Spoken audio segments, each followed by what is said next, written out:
Ciao a tutti, benvenuti al mio canale Greedy Web. Se non l'avete ancora fatto iscrivetevi al canale e attivate la campanella che sta sotto il video.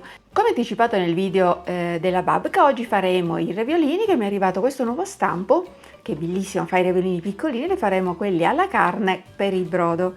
Li facciamo semplicissimi, ci vogliono 200 g di tritato, 25 g di cipolla e la pasta all'uovo con 300 g di farina, 2 uova e acqua quanto ne basta, poi olio, sale, pepe e origano.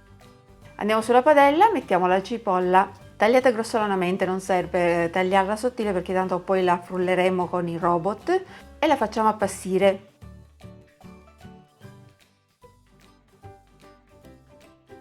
Mettiamo il coperchio, il mio bellissimo coperchio con il pomello in sughero. Fatta appassire la cipolla, mettiamo la carne e la facciamo rosolare, la spappoliamo col cucchiaio di legno.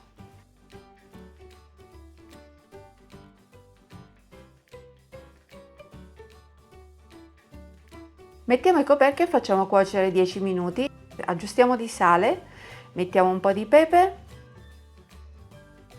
e dell'origano secco. Mescoliamo e ci spegniamo e mettiamo tutto nel robot a frullare. Dopo averlo frullato togliamo la lama e lo facciamo raffreddare.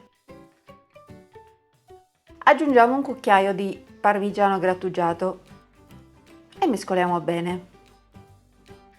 Riempiamo la nostra sac à poche con la carne che abbiamo cucinato e la mettiamo da parte. Infariniamo il nostro stampo con un po' di farina di semola per non far attaccare la pasta allo stampo. Prendiamo un pezzo di pasta, la infariniamo la parte sotto e stiriamo dal numero 6 al numero 2 della nostra macchina per stirare la pasta. Io ho l'Imperia. Mi raccomando, ricordatevi di infarinare solo la parte sotto e andiamo a stirare. Mettiamo con la parte infarinata sullo stampo per ravioli e la riempiamo con la farcitura.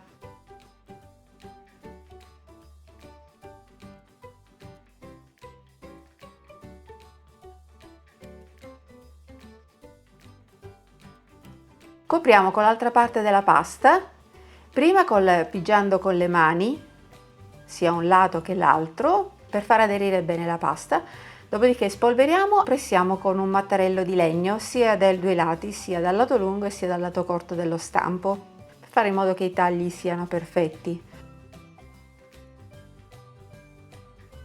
Togliamo la pasta in eccesso, tiriamo sulla parte dello stampo ed ecco i nostri raviolini alla carne. Ne sono venuti 42 perché lo stampo è di 21 raviolini. Ed ecco qua i nostri raviolini che sono pronti, adesso li andiamo a cucinare con il brodo. Vi è piaciuta la ricetta? Fatemelo sapere nei commenti, se non l'avete ancora fatto iscrivetevi al canale e continuate a seguirmi. Un abbraccio, a presto! Io intanto vado a mangiarmi questi deliziosi raviolini alla carne semplici semplici. Buon appetito! Alla prossima!